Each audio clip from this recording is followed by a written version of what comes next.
Hello friends, कैसे हैं आप सब। आशा करते होंगे आप लोग खुश होंगे, मस्त होंगे और अच्छे से पढ़ाई कर रहे होंगे। स्वागत है आपका विनायका शुक्ल के अपने यूट्यूब चैनल पर।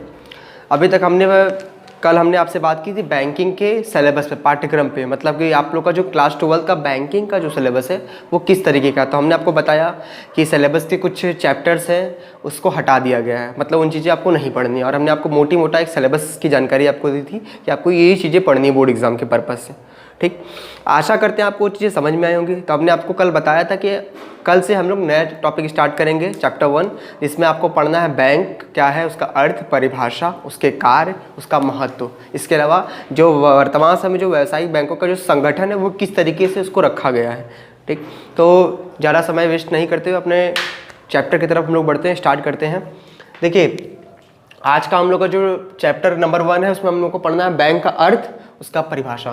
तो देखिए, बैंक का अर्थ आपको हम बता दे रहे हैं। जैसे हमने आपको कल बताया था कि जो बैंक वर्ड है वो बैंको से आया है। बैंको जो वर्ड है वो इटली का वर्ड है।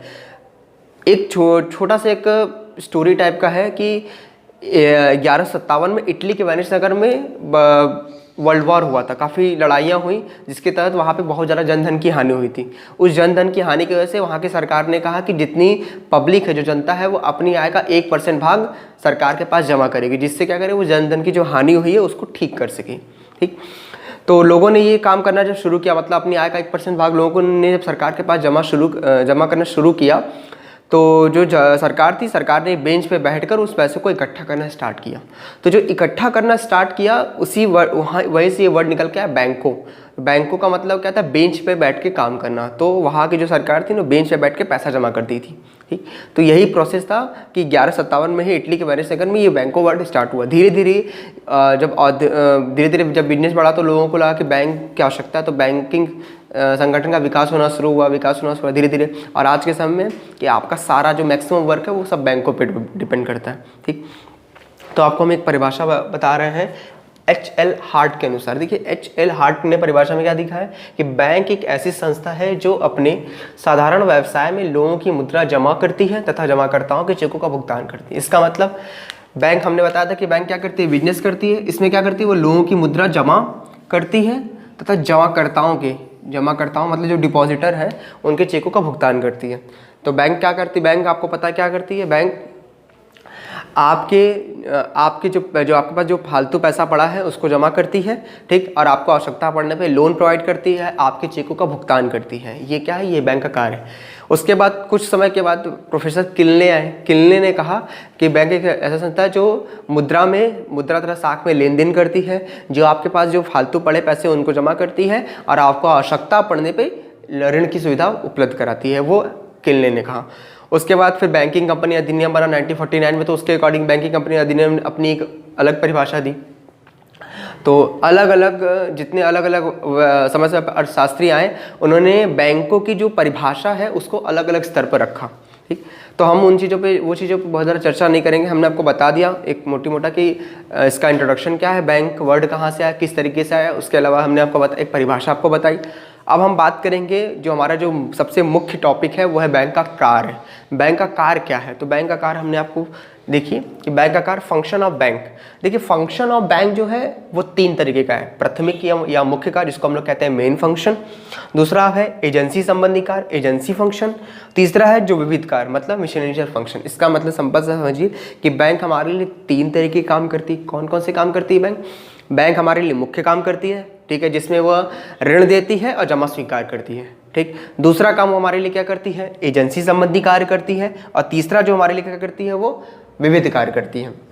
विविध कार्य में बहुत सारे ऐसे काम करती है जो आपको उतना पता नहीं होगा, लेकिन हम आपको जो विविध कार्य बताएंगे तो हम आपको ये चीज़ें डिस्कस करेंगे कि विविध कार्य में वो कौन कौन सा काम करती है। ठीक, आशा करते हैं ये चीज़ें आपको समझ में आएंगी कि बैंक का अर्थ क्या है, परिभाषा क्या है। इसके अलावा ये जो बैंक के कार्य के हेडिंग्स आपको बताएं, यह चीज़ें समझना। सबसे पहले हम स्टार्ट कहाँ से करेंगे, प्राथमिक एवं मुख्य कार्य से स्टार्ट करेंगे। ठीक, देखिए, अभी तक हमने आपको बताया कि बैंक का कार्य क्या क्या, कौन कौन से कार्य हमने आपको बताया, मुख्य कार्य, एजेंसी संबंधी कार्य और अन्य कार्य। हमने आपको बताया कि हम आप अलग अलग पॉइंट को अलग तरीके से डिस्कस करेंगे। ठीक, आइए स्टार्ट करते हैं मुख्य कार्य में। मुख्य कार्य में जो बैंक के 2 प्रमुख कार्य हैं।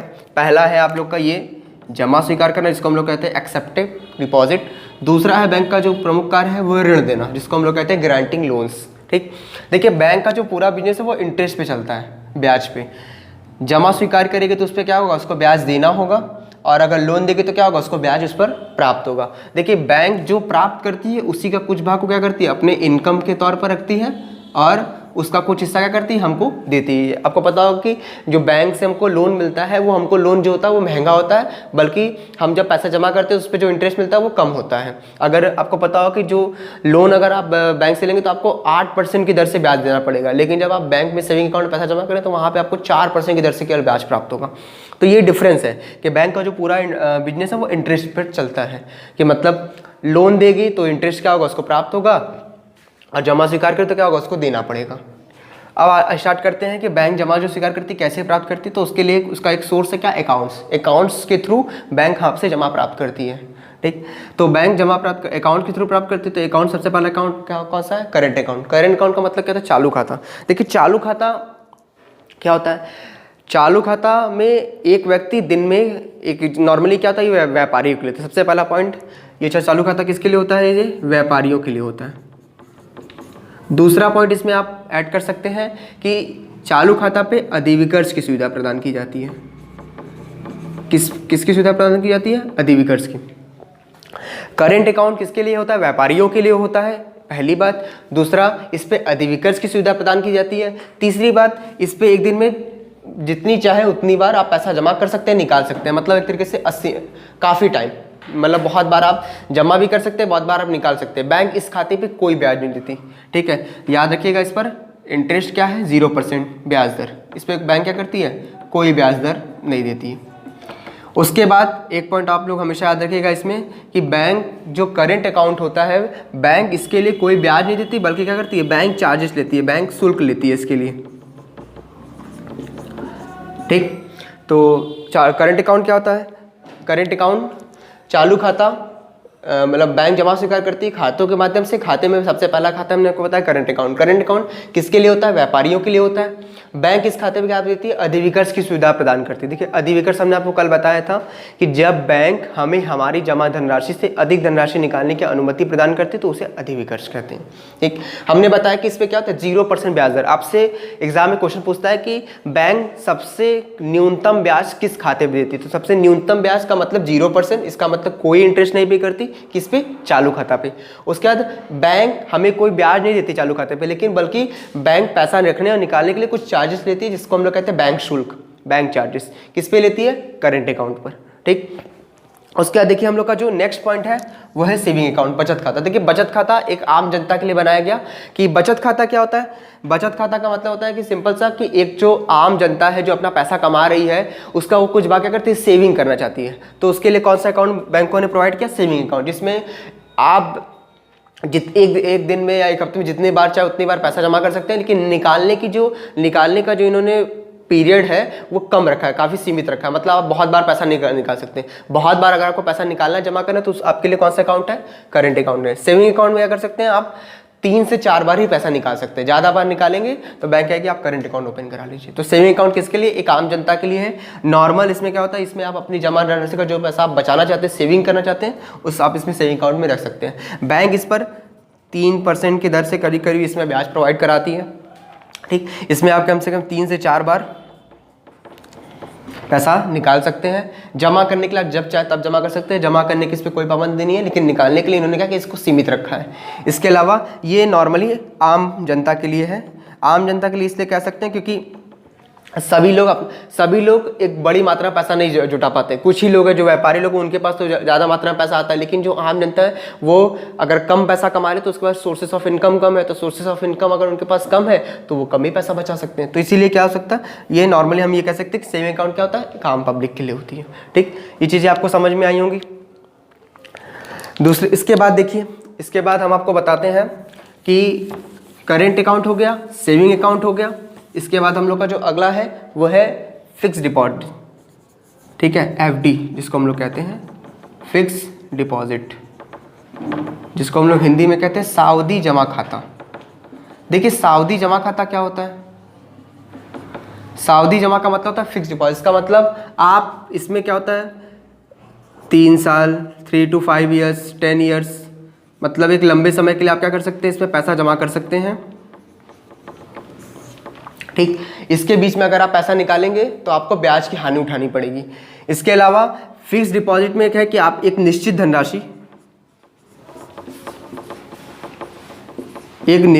धनराशि आप बैंक के पास जमा कर देंगे। बैंक आपको बता देगी कि आप इतने साल के बाद अगर आप पैसा निकालेंगे तो आपको इतना ब्याज मिलेगा इस धनराशि पर। ठीक, अगर इसके पहले अगर आप क्या करेंगे, इस अकाउंट से अगर आप पैसा निकालेंगे तो आपको ब्याज की हानि उठानी पड़ेगी। बात समझ में आ रही होगी। तो ये फिक्स डिपॉजिट का देखिए फायदा क्या होता है, इसमें आप एक निश्चित धनराशि जमा कर दिए। देखिए करंट अकाउंट और सेविंग अकाउंट में ये फैसिलिटी नहीं है। एफडी में अकाउंट है कि सबसे ज़्यादा, याद रखिएगा, सबसे अधिकतम ब्याज इसी खाते प्राप्त होता है। सबसे ज़्यादा ब्याज आप कह सकते हैं कि सबसे ज़्यादा ब्याज किस खाते प्राप्त होता है, तो याद रखिएगा एफडी पर, फिक्स डिपॉजिट, जिसमें एक मुश्त धनराशि, एक बड़ी धनराशि एक बार अकाउंट में जमा कर दिया गया और उस पर जो ब्याज दर है, सबसे ज़्यादा ब्याज दर आपको मिलेगा और एक निश्चित समय के बाद इसमें से आप जब पैसा निकालेंगे तो आपको काफ़ी बड़ी धनराशि की प्राप्ति होगी। ठीक, इसके बाद लास्ट आपके लिए एक अकाउंट और है, इसको हम लोग कहते हैं आवर्ती जमा खाता। देखिए आवर्ती जमा खाता क्या होता है, आवर्ती जमा खाता का मतलब हम लोग कहते हैं इसको recurring account.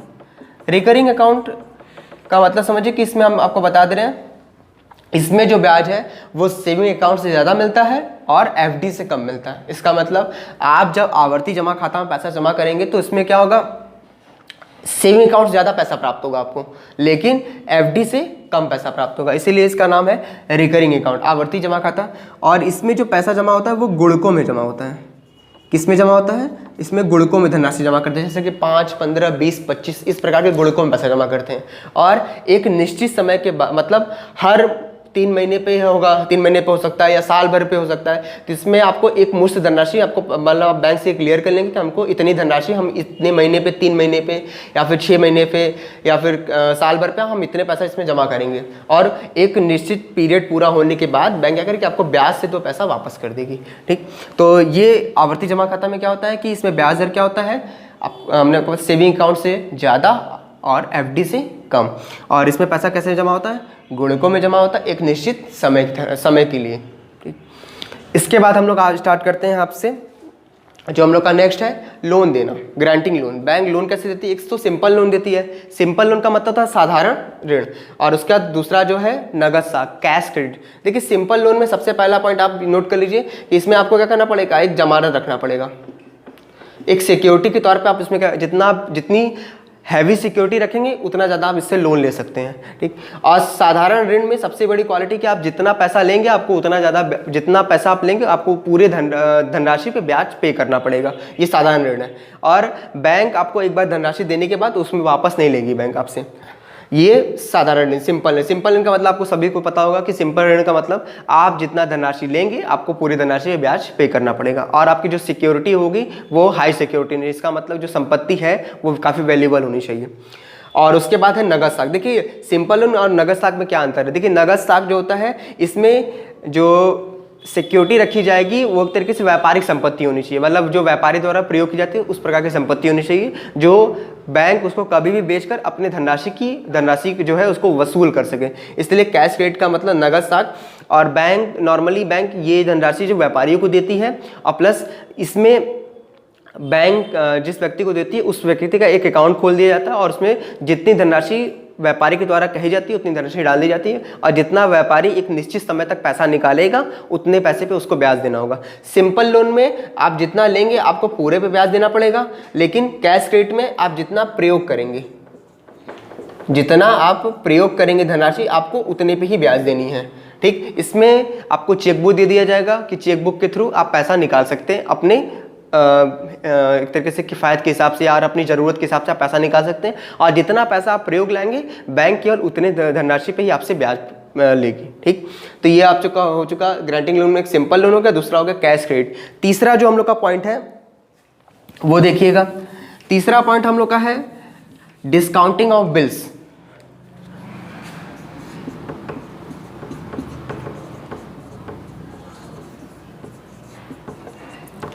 Discounting of bill मतलब बिलों की कटौती या बिलों को भुनाना। जैसे आप लोगों ने क्लास 11 में पढ़ा होगा बिल्स ऑफ एक्सचेंज, विनिमय पत्र। देखिए विनिमय पत्र में क्या होता था कि जब ड्रावी का एक टाइम पीरियड हो जाता तो ड्रावी क्या करता था, बिल का भुगतान कर देता था। ठीक, ड्रावर क्या करता था, उसको जरूरत पड़ती थी तो क्या करता था, उस बिल ऑफ एक्सचेंज को बैंक में ले आके भुना लेता था। ठीक, तो बैंक क्या करती है, डिस्काउंट ऑफ बिल के माध्यम से क्या करती है, लोन देती है। और इसमें सिंपल सा समझिए कि डिस्काउंट ऑफ बिल का मतलब होता है कि बैंक ने जाके क्या किया, ड्राइवर ने बिल को जमा कर दिया और बैंक ने क्या किया, उस बिल का भुगतान कर दिया। और जब मैच्योरिटी पीरियड पूरा हो जाए तो ड्राइवर क्या करेगा, जो बिल का अमाउंट है वो बैंक को ला के दे देगा। ठीक, इसमें एक पॉइंट लास्ट, बैंक ओवरड्राफ्ट। जैसे हमने आपको बताया कि बैंक ओवरड्राफ्ट का मतलब हिंदी में समझ लीजिए बैंक अधिविकर्ष।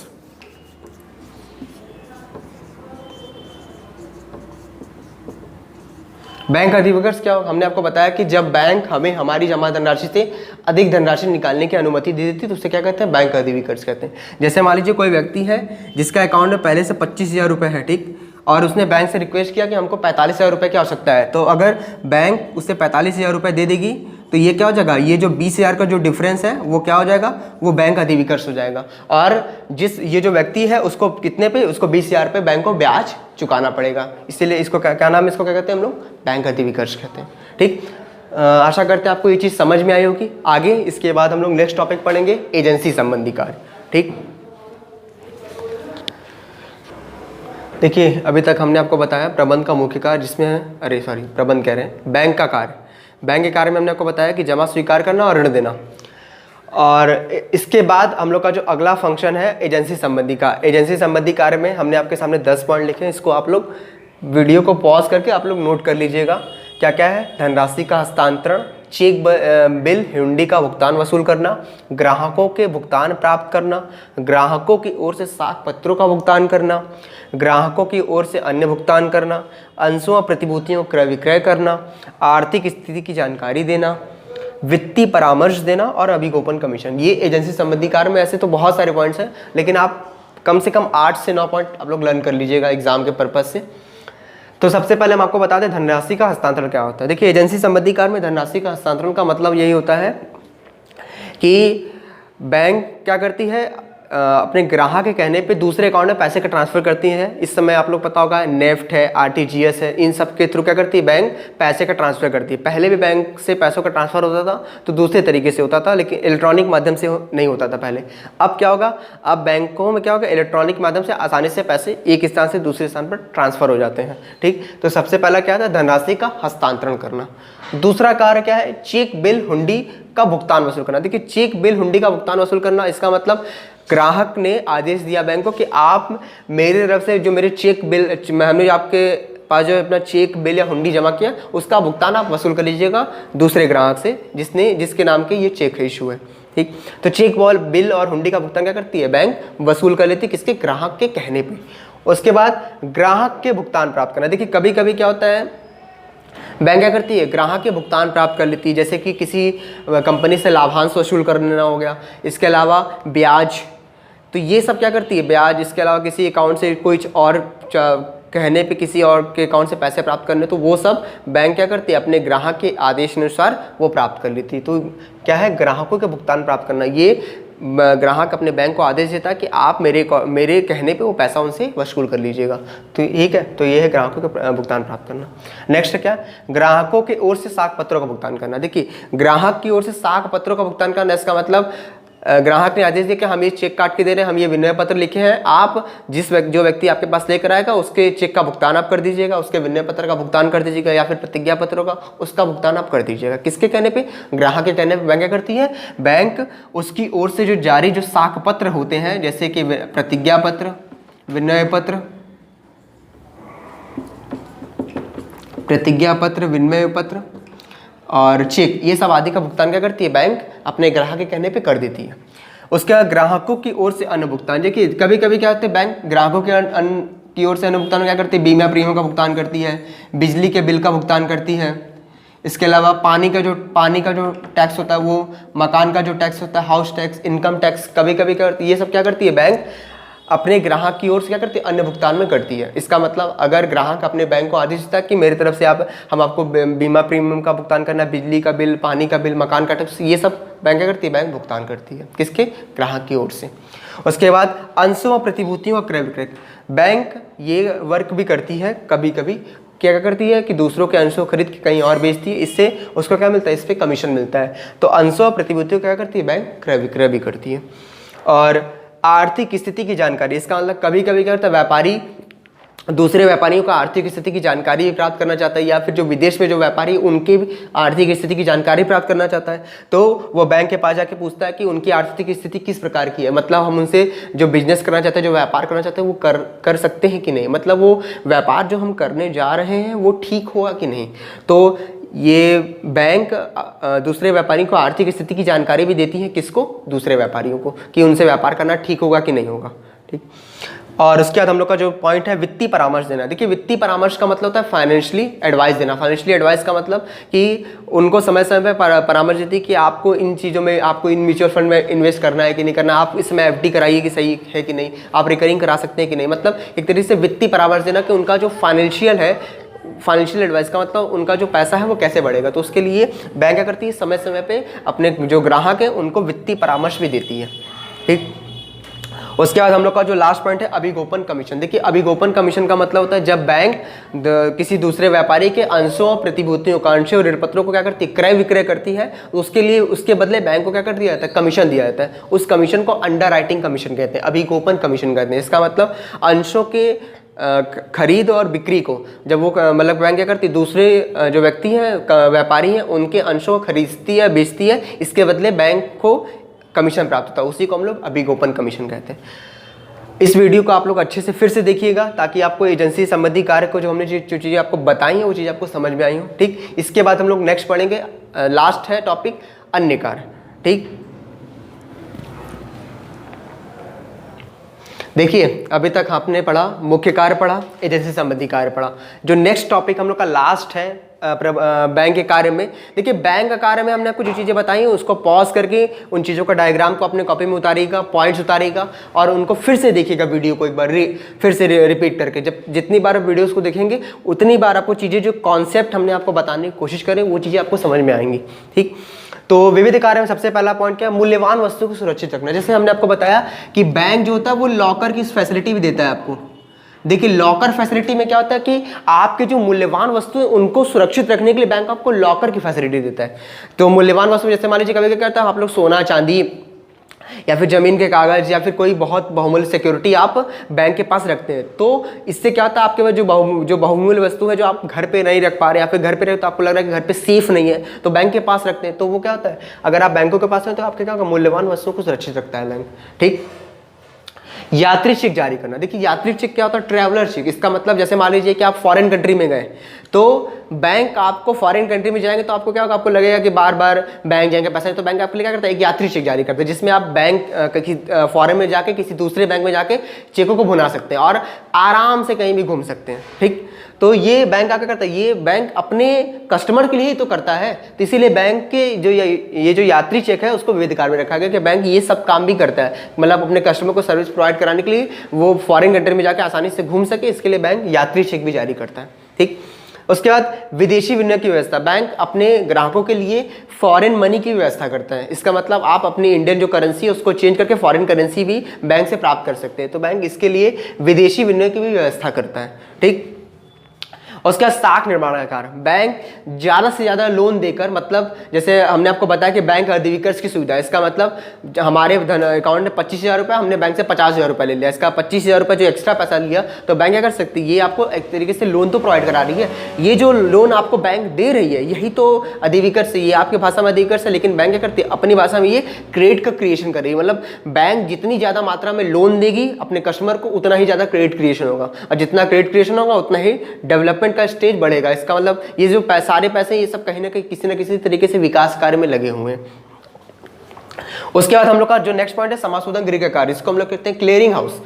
हमने आपको बताया बैंक के कार्यों में कि बैंक क्या करती है, चेक, बिल, हुंडी, साख पत्रों का निर्गमन करती है। तो साख पत्रों का निर्गमन तो करती है, लेकिन इसको भुनाने के बाद इसका यूज किस तरीके से होगा, इसके लिए बैंकों ने समाशोधन गृह बनाया। समाशोधन गृह में क्या होता है, इस प्रकार के जितने साख पत्र हैं उन सब साख पत्रों का, चेकों का, विनय पत्र का, हुंडियों का, चेकों का, इन लोगों का निपटारा होता है। इसका मतलब इनको क्लियर किया जाता है कि इस व्यक्ति ने इस बैंक में इतना चेक जमा किया, उस बैंक के व्यक्ति ने इतना पैसा यहाँ पे क्लियर, तो उससे जो क्रेडिट और डेबिट के माध्यम से क्लियर किया जाता है। ये सब काम कहाँ पे होता है, क्लियरिंग हाउस में होता है। आज के समय में सारे लगभग मैक्सिमम बैंकों के पास ये अधिकार है कि वो क्लियरिंग हाउस का काम अपने बैंक में ही करते हैं।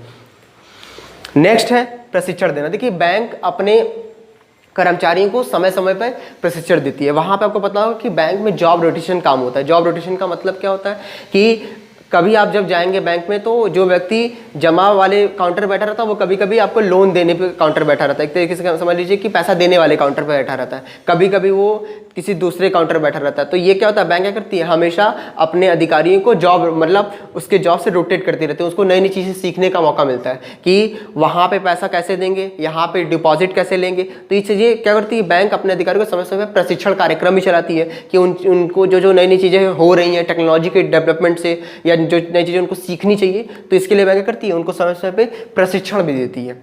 ठीक, उसके बाद जो लास्ट हम लोग का जो पॉइंट है वो है सूचना व आंकड़े एकत्रित करना तथा प्रकाशित करना। बैंक क्या करती है कि जो उसका जो बैंक का जो डेटा है वो क्या करती है, सूचना और जो आंकड़े उसके बाद जो डेटा है उनको कलेक्ट करती है और उनको प्रकाशित करती है, ताकि ग्राहकों तक ये न्यूज़ जा सके कि जो बैंक का जो होता है ना कि बैंक का जो स्टेटमेंट है वो ठीक है। इसका मतलब आप इस बैंक में अगर पैसा जमा करेंगे तो आपका बैंक जो पैसा है वो सिक्योर है, उसमें सेफ्टी है, पूरी तरीके से कोई दिक्कत नहीं है। ठीक, आशा करते हैं ये चीज़ें आपको समझ में आई होंगी विविध कार्य में कि क्या क्या पॉइंट्स एक बार फिर से बता दें आपको। मूल्यवान वस्तुओं को सुरक्षित रखना, यात्री चेक जारी करना, विदेशी विनिमय की व्यवस्था करना, साख निर्माण का कार्य, समाशोधन गृह का कार्य, प्रशिक्षण देना, सूचना व आंकड़े एकत्रित करना तथा प्रकाशित करना। ठीक है, आज हमने क्या क्या पढ़ा, बैंक का अर्थ परिभाषा पढ़ा, बैंक का मुख्य कार्य पढ़ा। बैंक के मुख्य कार्य में हमने आपको डिपॉजिट बैंक कैसे करती है और लोन कैसे देती है वो चीज़ें बताई। उसके बाद हमने आपको एजेंसी संबंधी कार्य में जो चीज़ें हैं वो हमने आपको बताई, और लास्ट हम लोग का जो था विविध कार्य था। ठीक, ये चीज़ें हमने आपको बताई। इस वीडियो को अच्छे से पॉज करके देखिएगा, नोट्स बनाइएगा इसका, और जितनी बार इस वीडियो को देखेंगे उतनी चीज़ें आपको समझ में चली आती आएंगी। ठीक है, इस वीडियो को ज़्यादा से ज़्यादा अपने फ्रेंड के साथ शेयर करिए, लाइक करिए, सब्सक्राइब करिए, और अच्छा लगे तो कमेंट करिए। ठीक, मिलते हैं हम लोग अपने नेक्स्ट वीडियो में। तब तक के लिए अपना ख्याल रखिए, खुश रहिए और अच्छे से पढ़ाई करिए।